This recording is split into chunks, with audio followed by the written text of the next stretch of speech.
At the time of the crimes, I don't know what is going on through these convicts' minds. Are their heads wired differently than the normal person? What gives these convicts the ability to go through with these horrible crimes? Today, we'll check out 15 craziest reactions of convicts after given a life sentence. Number 15. Jaleel Smith Riley. Jaleel Smith Riley was sentenced to life in prison without the possibility of parole in 2016 for shooting and killing Portia Brooks and severely injuring her boyfriend, Aaron Martin, during a robbery. When he was sitting in the gallery, Portia's family spoke to the court, and Jaleel then had to try and convince the court that he deserved leniency. He started crying in court, with tears rolling down his face. He said, "I just want to come home one day." His attorney stepped in and said Jaleel was someone who felt genuine remorse and thought about what he did every day. He said he couldn't undo what he did. The judge had the final word and sentenced Jaleel to life without parole. As soon as those words came out of his mouth, Jaleel fell to the floor crying. Number 14. Adrian Dunn. Ex-con Adrian Dunn was sentenced to life in prison for the murder of 24-year-old Rankin Tariq Charles Reagan. Was shot in the back in an apartment complex parking lot during a supposed drug deal. When the sentence was handed down, Adrian had an outburst and wrestled with deputies as they tried to escort him from the courtroom. Number 13. Michael Madison. Michael Madison had an abusive and chaotic childhood, but that wasn't enough to convince the jury not to sentence him to death for multiple counts of aggravated murder and kidnapping. Michael killed 3 people and wrapped their bodies in garbage bags. Michael received the death sentence, and the judge said life in prison wasn't an option based on the horrific nature of his crimes. Tim McGinty said the death penalty was for criminals like Michael, who are the worst of the worst. Number 12. Keandria Cook. Keandria was 18 years old when she was sentenced to 20 years in state prison. She had used a dating app to set up a robbery that caused another teenager to be shot. Judge Matthew Foxman read out the sentence that included 20 years for a carjacking charge, 15 years for attempted carjacking with a deadly weapon, and 15 years for a battery felony. All 3 sentences were to be served concurrently. Keandria's mother immediately started crying and wailing when the sentence was read out. She dropped to the floor in her seat and had to be consoled by those around her. Keandria's mother's reaction was enough to make Keandria cry, and she pleaded with the judge. All the commotion and noise made it necessary for the judge to restate his sentence before Keandria was eventually led from the room, crying, according to online news sources. Number 11. Jordan Fuss. Jordan Fuss was 19 years old when he reached speeds of over 90 miles an hour in his 2004 Infiniti G35 before crashing it into another vehicle carrying the Giraldo family. That accident resulted in the death of a 6-year-old boy. While Jordan was being sentenced for his crimes, he was visibly shaking and crying. His attorney argued for a reduced sentence and said his client was remorseful and had considered suicide. He also told the Girardo family that he was sorry and that he wished it was him that died, not their son. Jordan did appear genuinely remorseful throughout, and he even said he would give his life if it meant bringing their son back. Number 10. Man charged in mother's brutal stabbing cries in court. Well, the Drama Queen of the Year award goes to Blake Jefferson. Okay, let's be a little bit serious about this. Blake Jefferson was accused of stabbing his mother to death. During a court hearing and ruling, Blake Jefferson, who was at the time clad in his orange jumpsuit, totally made everything worse, cried and heaved with emotion in front of the whole courtroom at his initial court appearance. Something must have made him snap. Either way, even if he cries hard enough to get the Coast Guard summoned, there is no getting away from this one. Number 9. Esteban Carpio. Stephen has been in prison in Rhode Island at the Rhode Island Maximum Security Prison in Cranston, Rhode Island since 2005, after having a mental breakdown that resulted in his detainment and the death of Rhode Island detective James Allen.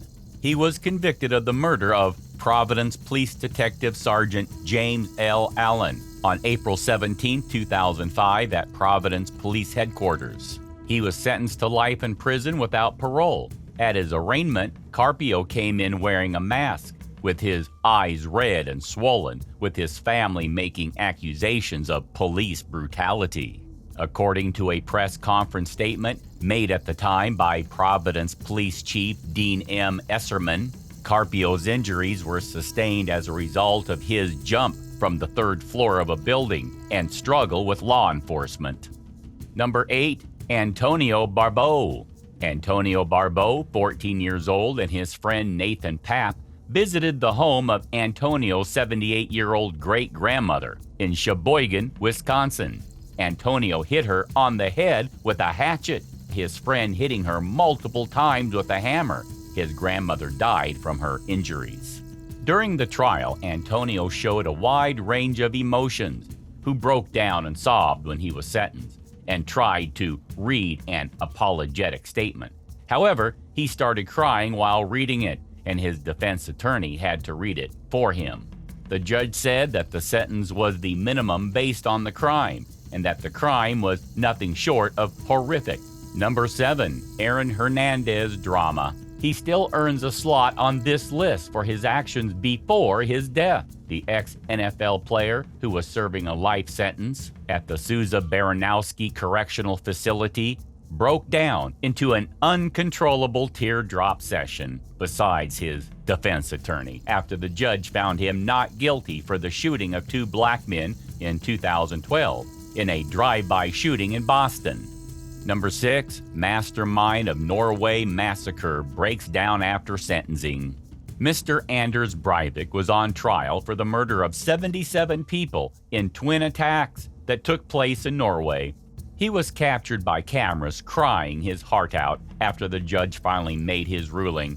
He later confessed to reporters that he was not in tears due to the sentencing, but because he was sad to see his country dying. What an excuse. Number 5. Anthony Rodriguez. Anthony Rodriguez, who had just turned 18, was on parole when he robbed, kidnapped, and sexually assaulted a 25-year-old woman in Martin Luther King Jr. Park, dragging her 105 feet into a bathroom. Anthony had previous arrests for violence, but this appeared to be his first for sexual assault, according to reports. Anthony had been quiet throughout the entire ordeal, but that soon changed when the judge sentenced him to 25 years to life.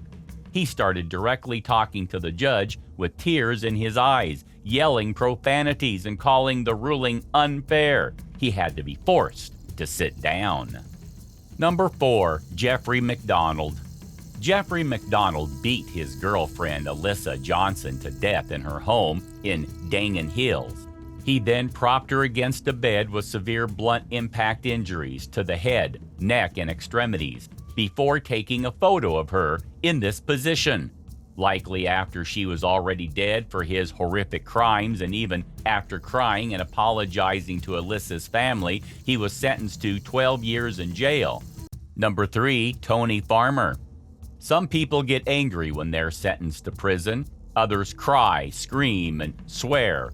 Ohio high school basketball star 18-year-old Tony Farmer collapsed. He melted onto the floor, and one standing upright with the help of a sheriff's deputy continued to look in absolute disbelief as he was sentenced to 3 years in prison in 2012. Tony Farmer, who is 6 feet 7 inches tall and ranks among the top high school basketball players in the country, had a bright future ahead of him after being recruited by several major colleges. However, he stood before the court accused of kidnapping, assaulting, and threatening his ex-girlfriend, Andre Elaine. He pleaded guilty to all charges and was released in 2015. Number 2. Eric Penland. Child abuse is a horrific crime, and that's certainly one word of many to describe the actions of Eric Penland. When Eric's son was 3 months old, he was shaken so violently that he became permanently disabled. He suffered a broken neck, traumatic brain damage, hearing impairment, and almost complete blindness. After being sentenced to 11 years, he shook his head and had an outburst that involved swearing at the judge and saying he hadn't done anything wrong. Number 1. Lukachi Kendall. Lukachi Kendall was working as a security guard for a strip club where Kewan Bird and his friend Michael Smathers had gone for a night out. They decided to exit the club, sit in Michael's car for a while, and return to the club minutes later. Lukachi parked next to Kewan and Michael and started dressing for his job, which included putting on a vest, gloves, baton, knife, gun, and ammunition. All three men made visual contact before Lukachi retreated to the club. As Kewan and Michael got out of the car to go back into the club, Lukachi opened fire, shooting Kewan in the back 8 times, killing him. Michael was left paralyzed from the waist down. In court, when Lukachi alleged insanity and requested to be put in a mental institution rather than prison, Kewan's father starts yelling at Lukachi, screaming that he murdered his son for nothing. What do you think of all these criminals? Please subscribe to The Luxury World. Thanks for watching.